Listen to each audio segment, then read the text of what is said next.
I just don't understand. I really don't. Because I'm trying to figure out where the fine line is between an ideal and a reality. Because the ideals I was presented with at SMC and the Academy as well just don't match up with the realities that I've experienced in life. One phrase I can't stand anymore that I'm slower to believe, to trust people with, is it's the will of God. How do you know? I mean, in a spiritual conference, there's a whole flow chart of how could you tell if something's the will of God, and one of them is by authority. You can tell if something is the will of God if an authority tells you to do so, as long as it doesn't conflict with any of the commandments, of course. And it's just, well, my mom, she was always saying, it's the will of God. I'm doing what the Lord wants me to do. When she moved us to this little cornfield, and what I learned at the school is that in a family, the head of the family is the father, the husband. Then it's the wife. And did she care what my dad had to say about the move to Kansas? Hell to the no. I mean, he did not want to sign those papers to put the house on sale. Like, when she gave him the papers, she found him passed out drunk. You know why he did that? Because he wanted to get out of signing the papers. And of course she went off about how much of a coward he was being. How much of a bad example he was being as a father. And my dad was not one to drink to excess. I've only seen him drunk 3 times. Once was an accident. The other 2 were caused by her during that time. And, I tried telling him what was going on. Because I don't want to make it seem like she was going behind his back, but she knew he wasn't going to agree with this. And I remember he took me out to this frozen yogurt place, and I was saying, Dad, I don't know what to do. Should I do my summer reading for my senior year at North Providence High or not? Because Mom swore that we would never set foot into that public school again. And my dad's like, nah, we're not going anywhere. We're not going anywhere. Your mom's it's just fantasy of hers, and that's not really going to happen. There was a for sale sign in front of our house.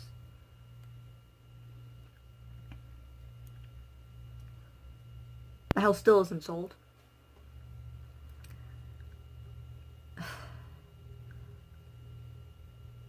Yeah, then when she got the trailer, the one she hauled us all in with, I mean, we put our stuff inside it. Yeah, it's like a modern day covered wagon going out west. This town is built on the Oregon Trail, after all. Pretty fitting. You know what? That's when he realized it was real. And he lost it.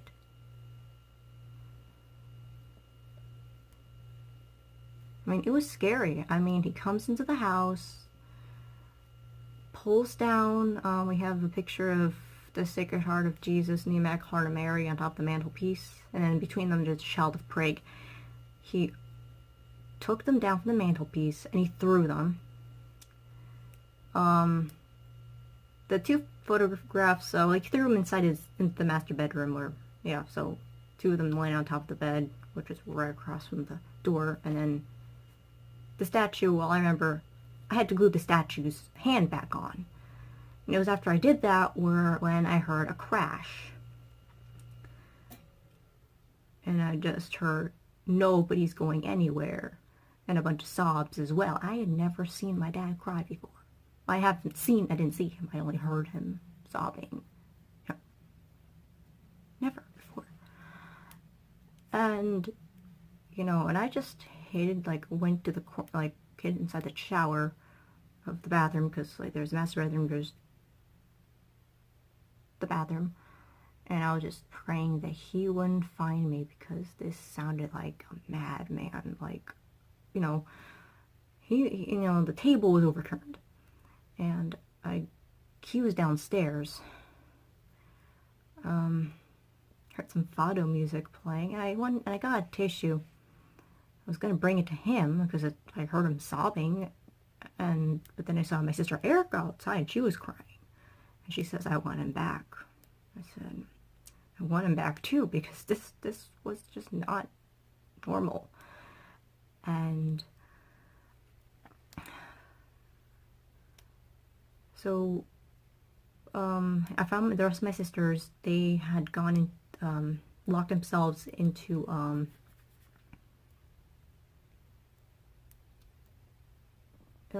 my other sister's room, the bigger one.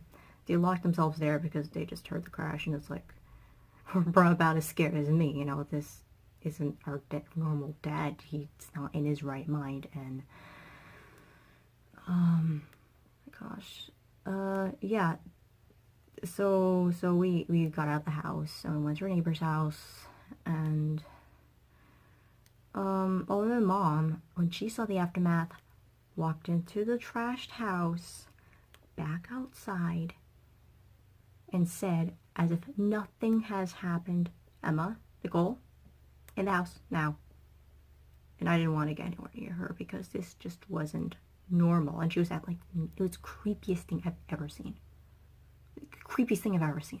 As if nothing had happened. And we, the rest of us, were scarred for life, having the worst day of our lives, and she walks out, you know, and my aunt, because she was at the scene, and she was pretty PO'd about it, because that's her little brother who had alcohol poisoning, for crying out loud, you know, and he's not the kind of guy to just get drunk like that. And oh my gosh,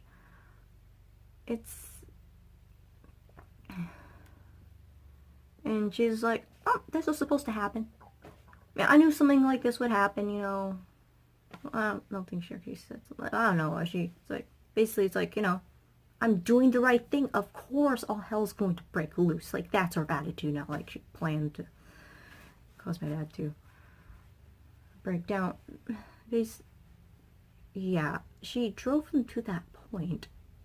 And my aunt, apparently, you know, she brought it up. She kind of talking about how she's just being manipulated. She told me.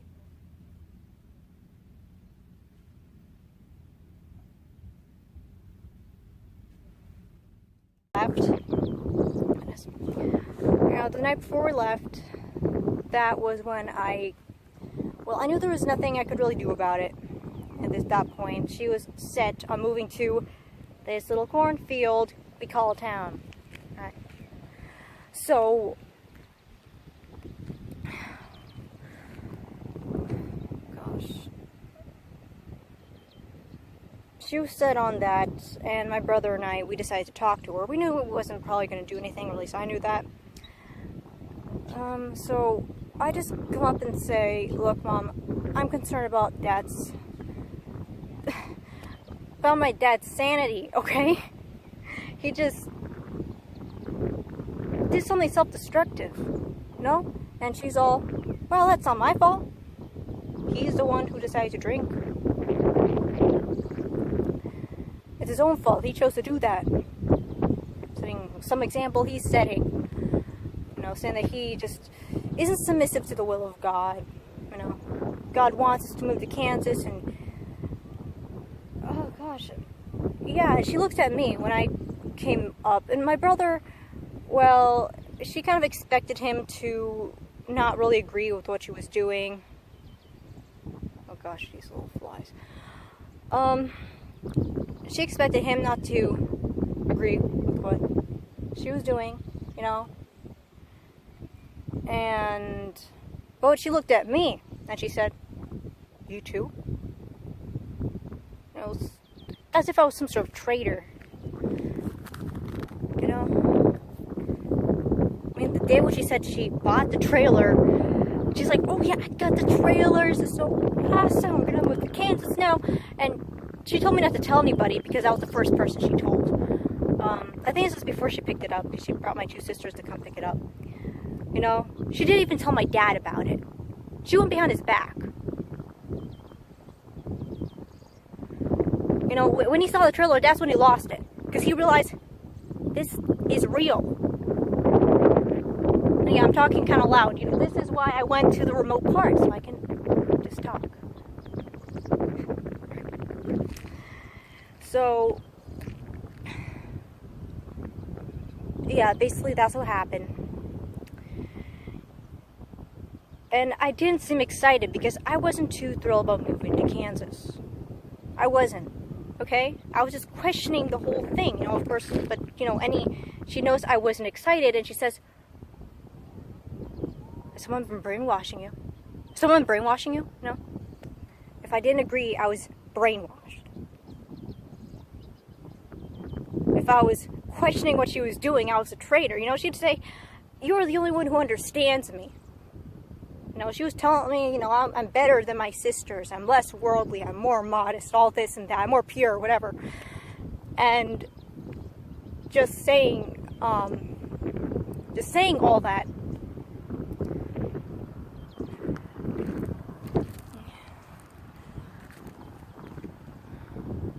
That I'm special. That I'm better. That I was the only one who understood. That she was the only one she had left. Yeah, not completely alone. That was the only one she had left. It was as if I'd be doing something really bad and disagreeing.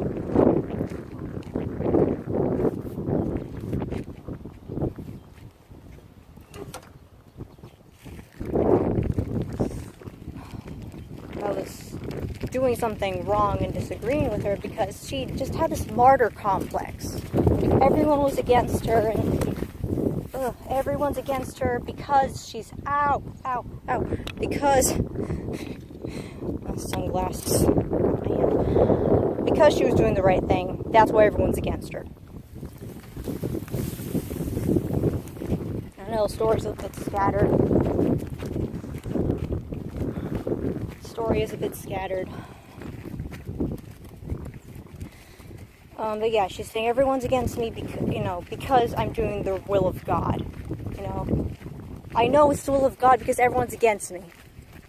It's like, oh, everyone was against me when I had 6 kids. That was the will of God. I was doing the will of God. I was doing the right thing. You gotta be thankful you're the will of God, or none of you will be breathing right now. You're also ungrateful for all I'm doing for you. That's what she said. Well, I never asked to exist. It's your own fault, lady. So, yeah, that's why I'm kind of wondering, because I went to the academy, I went to the college, and the way they say a family's supposed to run with, you know, it's the dad, the father who has the final say. Did she give my dad the final say? No, she didn't. But she's saying that she was in the will of God. So how does it work? Is that, you know, she was always the more religious parent. Even before conversion, even before all that happened. She was always the more religious parent. So, how is the discernment of that all work? Still not completely alone. How does that work?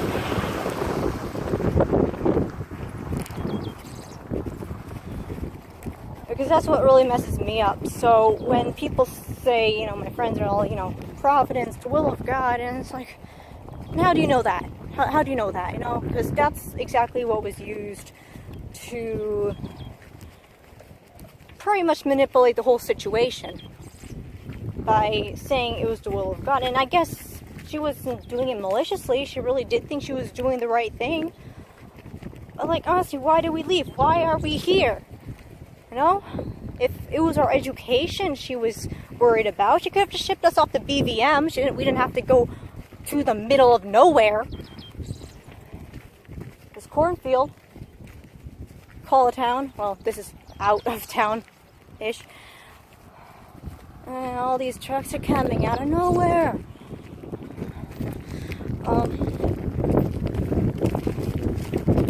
It wasn't really necessary. We left Rhode Island because she was scared. She was scared because she was convinced that God was just going to blow us off the face of the earth. She was running away, that's what she was doing. So if I don't want to stay in Kansas, that's the reason why, because that's what it reminds me of, that she was just running away from the whole issue. My aunt, she was saying, even that my mom was just being really manipulative. This is actually kind of screwing with me. Sometimes I don't know, maybe my aunt was just brainwashing me or something. Makes sense.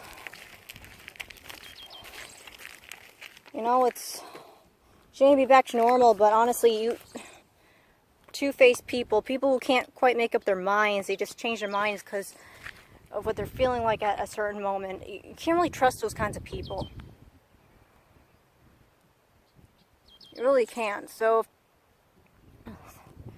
yeah, and that martyr complex thing, that was really messing with me, because as much as I wanted to question some of these things, it's like I couldn't, because I'd be a traitor. If you don't agree, it's because you're not pious enough or something, In short, I must say that they both failed. He failed to assert his authority. He failed to put his foot down. He failed to protect the rest of us. He failed to stand up for himself and for us. And she, in turn, well, she just took control of the situation. She failed to listen. Went off on a whim. Sure, good things happened from it. But as far as what I've learned, they didn't do the right things. But it happened. So what is it? We just do whatever, and as long as it works out, then it's the will of God? There's the permissive will, it can work that way. But she was acting like it was meant to be. Like it was part of the big old plan. From the start.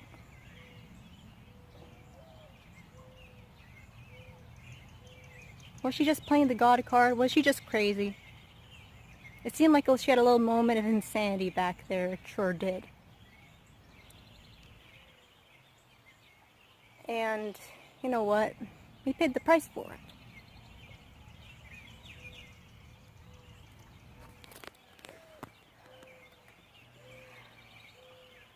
So that's what I have to say about it.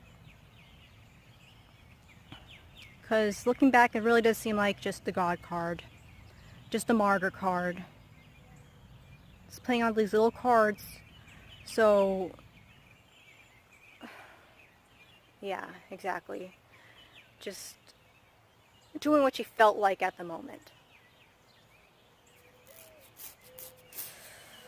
Just going through something and whatever. What happened, happened. We make the best of it. Just don't think I'm going to be trusting you easily. This isn't something you just grow up and get over. It isn't.